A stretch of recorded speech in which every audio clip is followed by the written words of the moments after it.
little South Central Texas sunrise. Everybody, Dane here with Gulch Hay Farms, and welcome to the channel. Before we get this video going, be sure to give us a thumbs up on the video and subscribe if you haven't, if you're new here. Today, we are in Hallettsville, Texas. This is where my family grew up, my dad's side of the family. We still have some property here, and two real big things going on today. Well, one, we get our new trailer. It's a trailer we've been talking about, sort of. I'll explain more when it gets here. It'll make a whole lot more sense. But also, you might have seen me post on the community tab a picture of a Ford emblem. Well, here it is.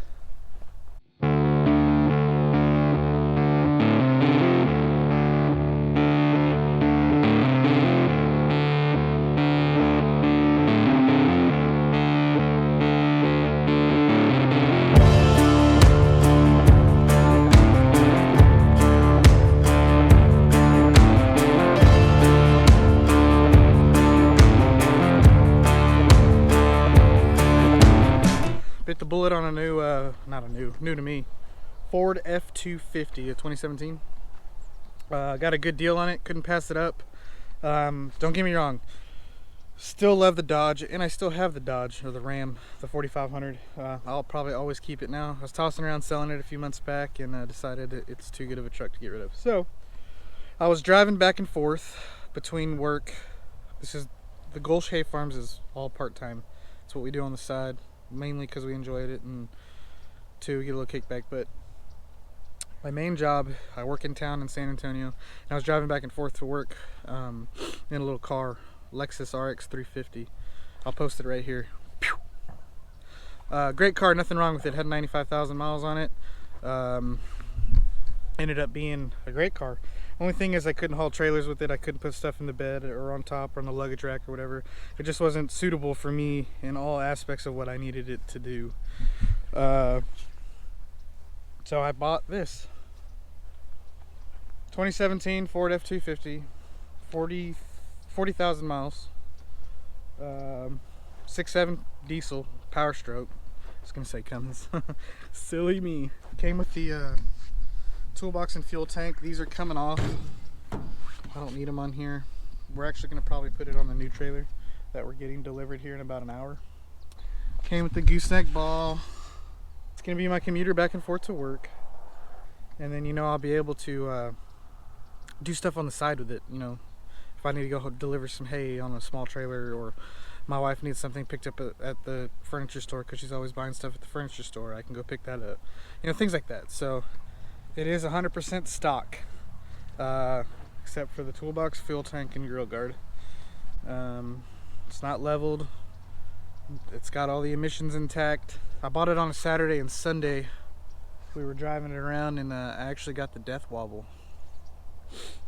And I guess I knew that it was a thing. I just didn't think it would happen. And it did. Clear as day. It actually did it twice in 20 minutes, and I've put another 500 miles on it, and I've hit every pothole I can see in the road, and it won't do it again. So I bought before anybody criticizes me on slapping a Band-Aid on it, I've been underneath that truck, jacked it up, had the wheel turned while I was underneath it, checked the track bar, ball joints, everything. And even if there's like a minimal amount of slack, which there isn't, I can't tell, but you know, I just don't see the point in replacing a bunch of components. And so I am going with the dual cylinder, dual stabilizer setup from Rancho. I already bought the kit. I just need to put it on. And that should fix any issues. I'm trying to alleviate what causes the death wobble rather than trying to figure out how to re-engineer the front end of this thing so they won't death wobble. But other than that, it's a good running truck so far. Hauls butt, man. They've really come a long way with these motors on these trucks. I had a 6.0 Ford before this, 2003.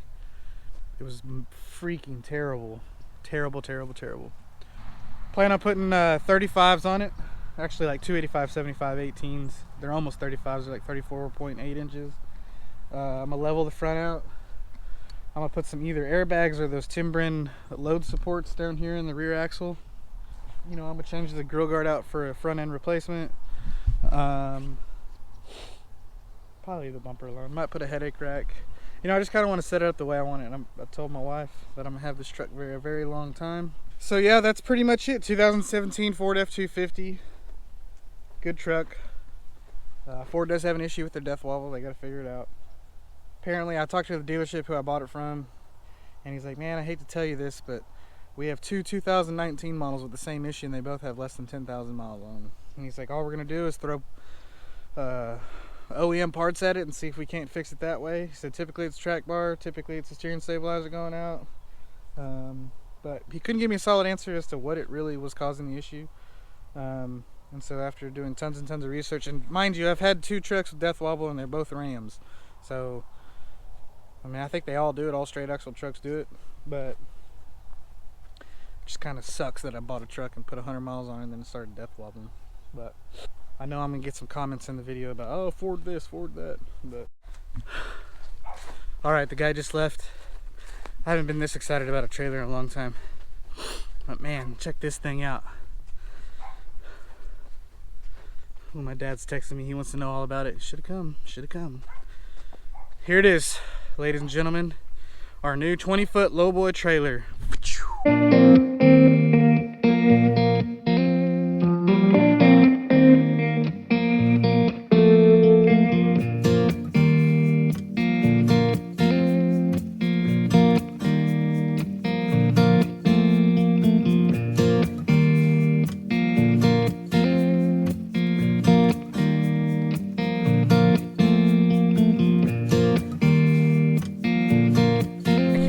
With this thing. All right, so what we have here is a Falcon 20-foot, what they call a tractor hauler, and these types of trailers have been real big, mainly in Texas because of what our state highway laws allow, or not highway, but state laws allow as far as pulling. This trailer is over width, okay, so it can only be used for farm use here in the state of Texas. I wanted to get that out there right now, but I don't know if you can tell, but it's pretty wide.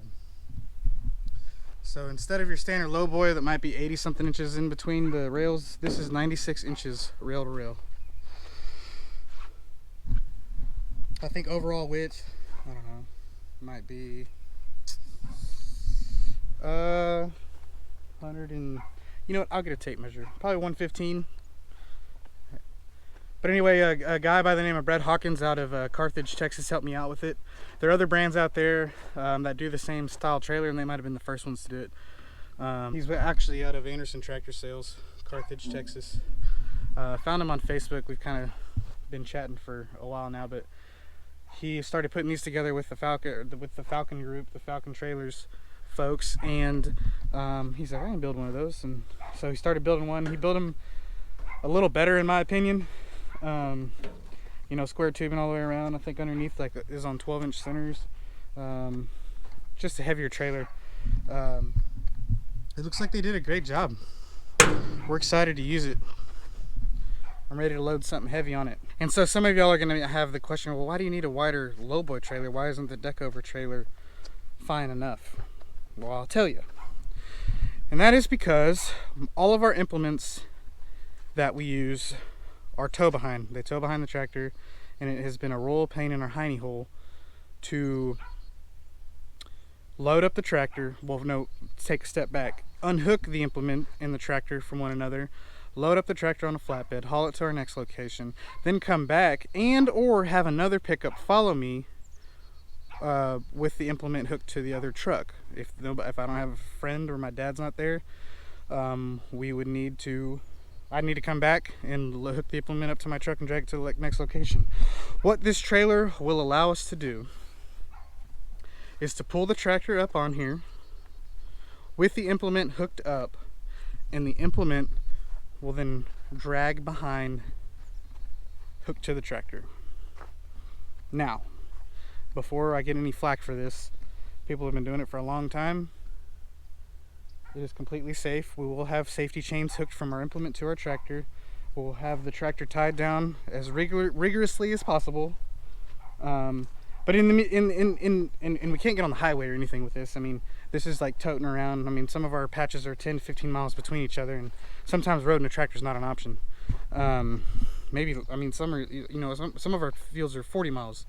And so this is just a huge time saver. And what this also allows us to do is,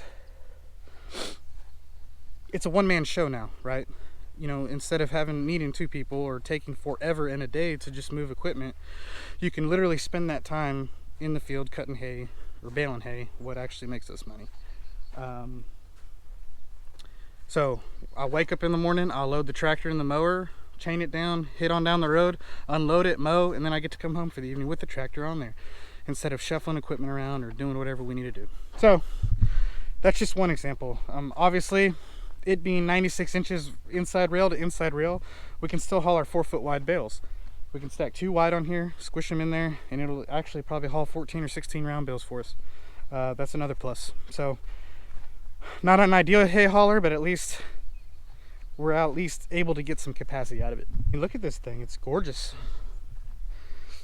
They did a great job. Comment below if you think this would be a beneficial piece of equipment for your operation. 20-foot lowboy, extra wide, triple axle, 7K axles. I forgot to mention that. Those are 7K axles, 21,000. The trailer itself only weighs like 4,000 pounds maybe. So tons of capacity. Let me know what you think. Would it be beneficial for your operation?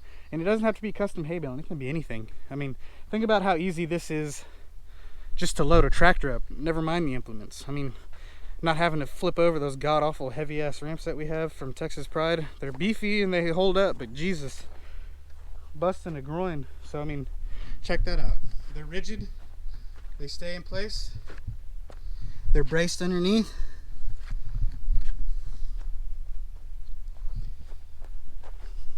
Just pop up on there. You know what? I'm gonna go get a tractor and put it on there right now. This is just my dad and my aunt's little Kubota Tracker. It's actually like 95 horse. Good sized little rig. Mostly to put out hay and little odd jobs around the farm here. But it probably weighs 6,000 pounds, I would say, 5,000–6,000.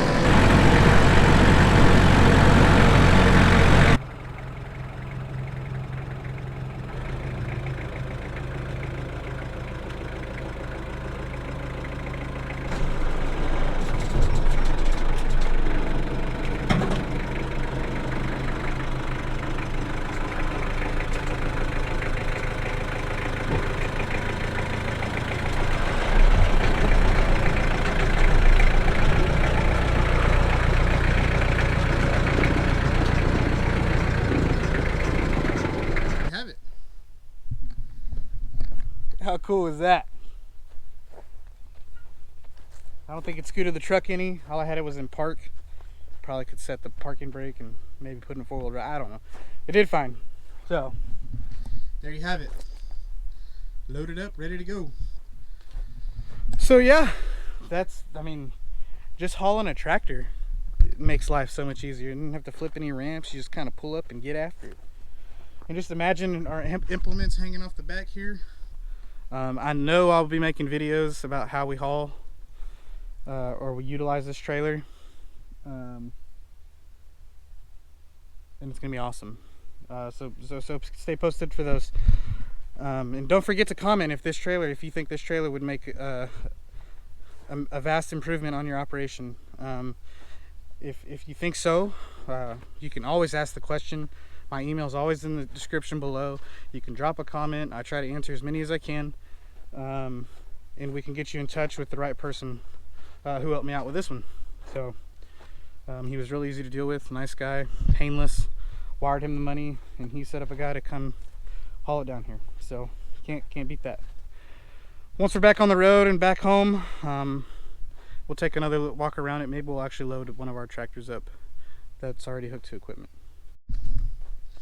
Pretty sweet rig. Pretty sweet. Hey guys, made it back to Shirts, Texas. We are, trailer pulled good. It pulled fantastically. I mean, check it out. Didn't flex a whole lot. Pulled straight, pulled true. Loved it. So Dad just got here. I knew he wanted to come check the trailer out, so we're actually going to go ahead and run one of the tractors up. And we're going to run the 4440 up since it's a two-wheel drive tractor, smaller wheels.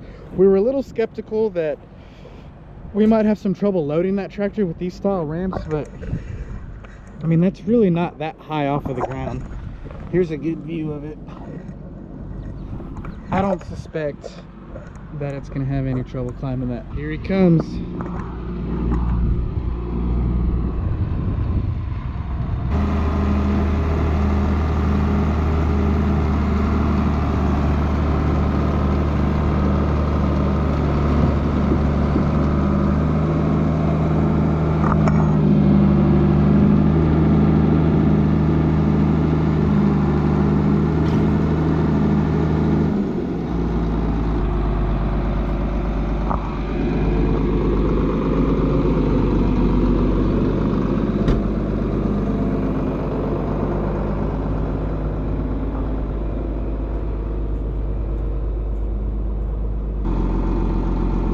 Turn your wheel.